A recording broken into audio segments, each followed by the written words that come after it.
it's very mainstream in a certain level, and it follows certain conventions. So I was trying to make porn that kind of challenged or contravened those conventions.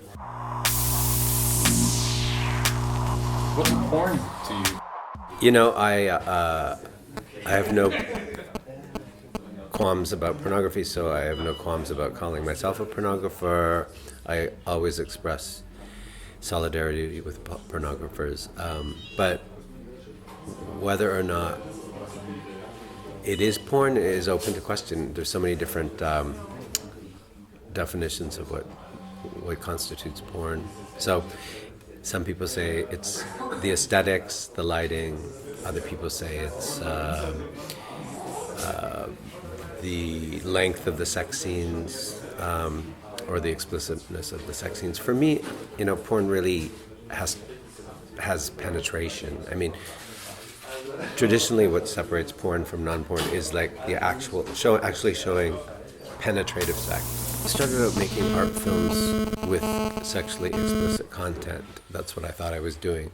So it was a very naive idea about what porn was. I did it initially myself with my boyfriend in front of the camera. That was in the early 90s, when pre-internet, kind of when no one was really making their own pornography or showing their naked pictures on Grindr or whatever, so before it became common to do that. So it seemed much more transgressive, I think, back then than it probably is now. So you wouldn't use that label anymore? You came later to well, what I came to understand is I think we were a bit naive about what we were doing, because then when I started showing the films, they got picked up on the International Film Festival circuit, and I was suddenly showing myself having sex to audiences, and I'd be there, showing myself having sex. It was more challenging than I had anticipated. I used to say, in some ways, that I did porn as cheap special effects. When you're an independent filmmaker and you're making, and you don't have anything really sensational, like expensive camera work or a celebrity, then if you do porn, it's a quick way of getting attention. I mean, that's kind of like the more crass kind of thing, kind of perspective. But I mean, as an independent filmmaker, you have to figure out how to find an audience and how to express yourself as widely as possible. What did you want people to realize? Godard said, sex is political. By definition, it kind of it inherently engages all sorts of dynamics, political dynamics. Especially for me, it's often about race fantasies and racial representation, issues of dominance and submission that are also built into issues of class and race and gender. So it's kind of like a shortcut in a way to the most basic political elements that you want to do. A conventional porn is itself. I mean, it's a kind of conventional medium, the way it's shot, the way it's performed. It's very, it's very mainstream in a certain level, and it follows certain conventions. So I was trying to make porn that kind of challenged or contravened those conventions, which could mean making a film about an unexpected subject, or shooting it trying to shoot it in a unique way, or even the way sex is presented in a lot of my films. Especially my earlier films, the sex is very awkward. It's kind of there's a naivete to it. It's not shot in a conventional way, and when you get into more industry porn, it's much harder to make it interesting, even how to shoot the sex act in a way that you haven't seen 1,000 times before, you know.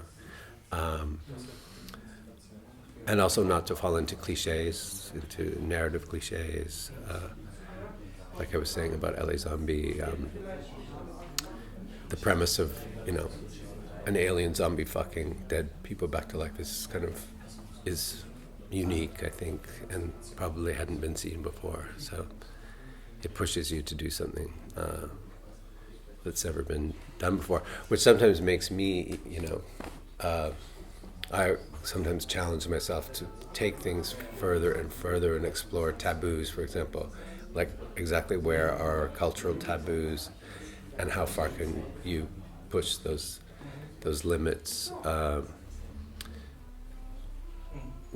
where I even have to figure out where my comfort zone is and then go outside that comfort zone and figure out why you're representing the unrepresentable. Like, but that's part of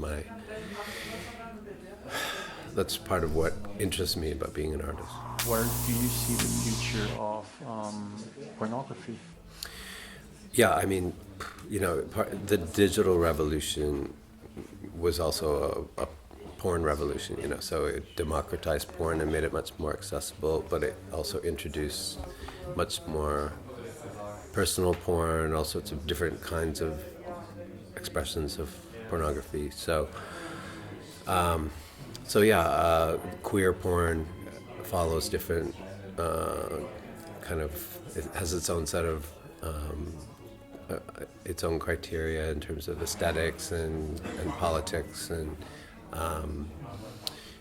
my producer Jürgen Bruni, who started the first porn company in Berlin, also does the Porn Film Festival, which was one of the first porn film festivals in the world, and it really is focused on those kinds of alternative and queer porn filmmakers. So you know. But also the internet kind of made porn much more boring. I mean, and the digital revolution, you know, because it's so much more accessible, and so many people are doing it, and so there was, you know, a lot more really, really bad and uninteresting and exploitative porn being made as well, you know. So. I think one would expect an increasing corporatization of porn, which is a new trend as well, where it's very difficult for people to even make money with porn because only a few people control kind of the industry and make significant money with it. But in terms of like it being more progressive or not, for example, it's open to question, I think, because for one thing, I think with the new wave of conservatism and kind of it seems like a lot of political scenarios are kind of running in reverse or are kind of regressive, then there might be, maybe we were just in this period of enlightenment or openness, which is being clamped down upon now. So it might not be as open and kind of available as it is now, for example. For me, it's been like a kind of future shock, you know, because I started out making not only movies on film as opposed to digital, but it was all pre-internet. So when I made my early fanzines and films, there was no automatic distribution, or you can't just post online, or you had to actually make the film on film, which is a much more kind of technically complicated process and more expensive. But you also had to figure out how to get it seen and how to make contact with people. Now I cast like often off social media, for example, but back then it was just people that you know.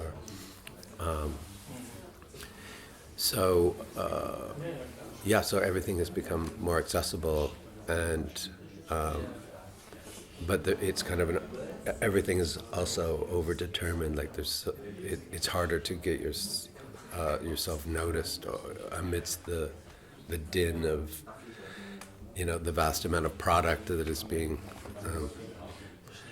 being churned out every day. So I don't know. You it's a whole different dynamic. But in other ways, I mean, digital has been, for the movie that I just made, for example, The Misandrist, we shot on 4K, which is like, the latest kind of, the new cameras, the new projectors are all a higher resolution. And because of that, in post, you have an incredible amount of freedom in terms of framing and software that can make a bumpy shot smoother and all that kind of stuff that you can kind of in some sense increase the value or make a film look more like it has a bigger budget than it does. So if that's what you're interested in, it's much more